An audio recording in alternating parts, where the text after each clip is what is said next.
Enough is enough! Enough is enough! Enough is enough!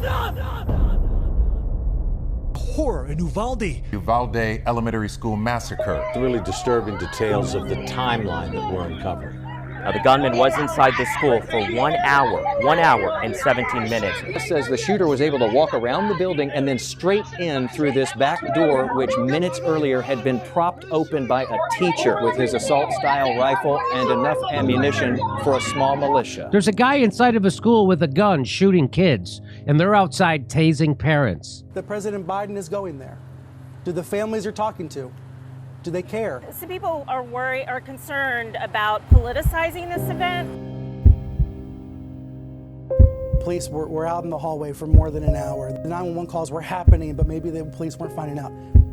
What was going through your mind personally as you were shouting questions? So it was heart-stopping for me.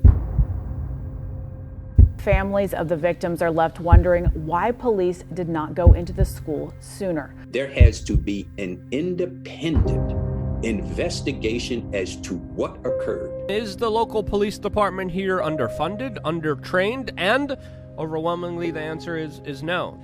The overwhelming majority of law enforcement agencies in this country are not equipped and trained to deal with an active assailant. In fact, the school district police chief, Peter Arredondo, who officials say delayed 19 officers from rushing in during the deadly rampage, recently completed an 8-hour training course on active shooters himself in December. The school's police department posted on Facebook about the active shooter training it received at a local high school. The Texas Commission on Law Enforcement produced a response playbook for school peace officers. It notes the priority of life scale is number 1, innocence. Number 2, first responders. The document later says a first responder unwilling to place the lives of the innocent above their own safety should consider another career field. Uvalde School District was part of an AI program that rooted out potential mass killers and monitored social media for threats and potential shooters. Why did this not work? As we're learning more details about the investigation, families of the about victims how long are it took for law enforcement to respond and take out the gunman.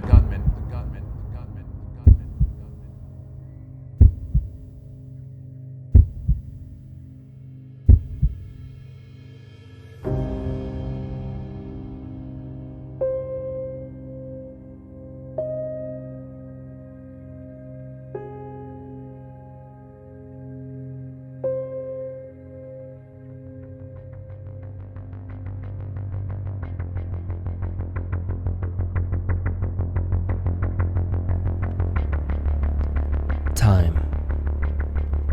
The ticking of a clock that could mean the difference between having dinner with your beloved child once more or never again. 1 hour and 17 minutes with an active shooter in a school full of children and police on site that had training for this exact scenario just 60 days prior. An AI software that at this very school district meant to detect these exact kinds of situations failed to alert authorities after Salvador Ramos posted pictures of himself with top-of-the-line assault rifles and magazines of ammunition. Time seems too little, too late. 19 children and 2 adults won't ever come home again. A single door was propped open by a teacher, and this is exactly the door the shooter miraculously found in order to barricade himself inside 2 conjoined classrooms full of children. With all these safeguards in place, and all that time, who was really there for the children? The parents, outside with guns in their cars, ready to storm the building themselves to save their children, instead getting tased and restrained by authorities who stood outside that building for what must have seemed like an eternity. Now let's take a look at the timeline of events. 11:27 a.m., video shows a teacher propping open a side door at Robb Elementary School. 11:28 a.m., the gunman crashed his truck and started running with a backpack. The gunman fired shots at 2 men at a funeral home across the street from the school. 11:30 a.m., the teacher who propped open the door called 911 on the phone to report the crash and gunshots. Several rounds of shots were fired next at 11:32 and 27 seconds and 11:32 and 36 seconds. At 11:33, video shows the gunman entering the school through the side door that had been propped open. DPS says the gunman fired into room 111 and 112. More than 100 rounds were fired based on audio.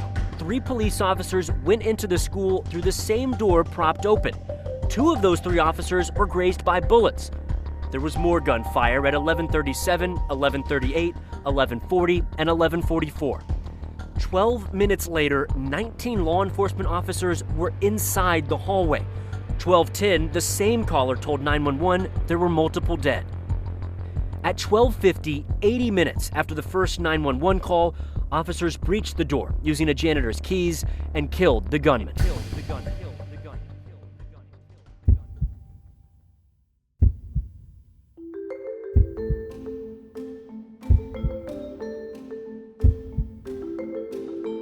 Some would say, if we disarmed the people, none of this would have happened. It's safe to say, more could have been done after every one of the school shootings we've heard about. And as everything gets politicized these days, potential progress or even bipartisan compromise seems like a pipe dream. So I'll leave you with this to consider. Time. Back at the dawn of the United States, with all of its flaws, all of the blood on its hands, the founding documents still found themselves to find it vital to express why the people of this country have the right to keep and bear arms. And when we look at the recent timeline of history, it could very well seem like this was a mistake. But perhaps we should consider this, which was written by someone unknown to me and forwarded to me by Mikki Willis, creator of Plandemic. Turkey established gun control in 1911. Soon after, 1.5 million Armenians unable to defend themselves were rounded up and exterminated. The Soviet Union established gun control in 1929. Soon after, about 20 million dissidents unable to defend themselves were rounded up and exterminated under the guise of war.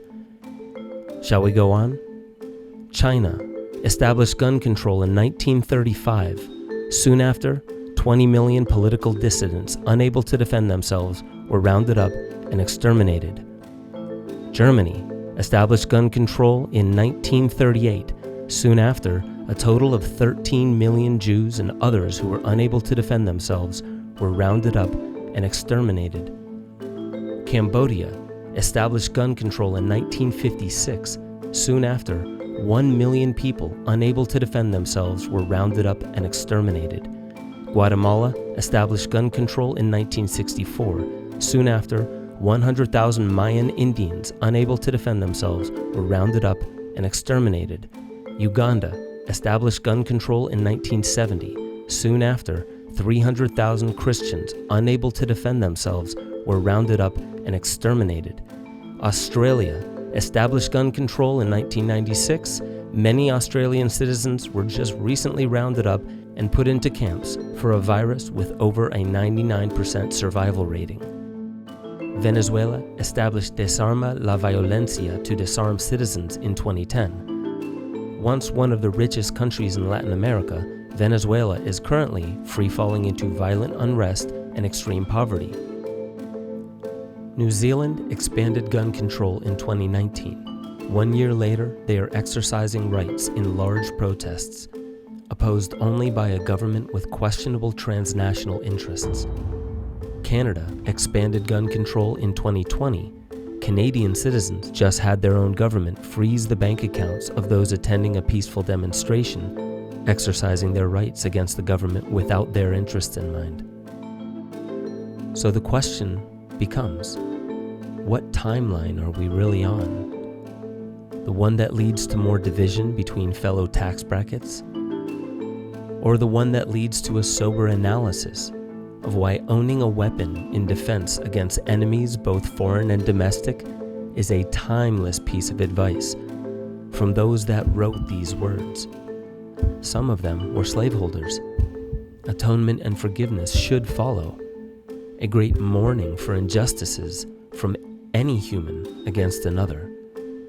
If we take color out of this for a moment, we just see the human race. And from that reference, we would be able to see the eternal trend playing itself out. The interests of the fewest, with the greatest power and influence to sway the many, are not going to miss an opportunity to politicize the death of children in order to disarm the people. No color, no gender, no people are immune from the interests of the rich and powerful. Don't forget that satirical comedy of our times. It would be more funny if it weren't true.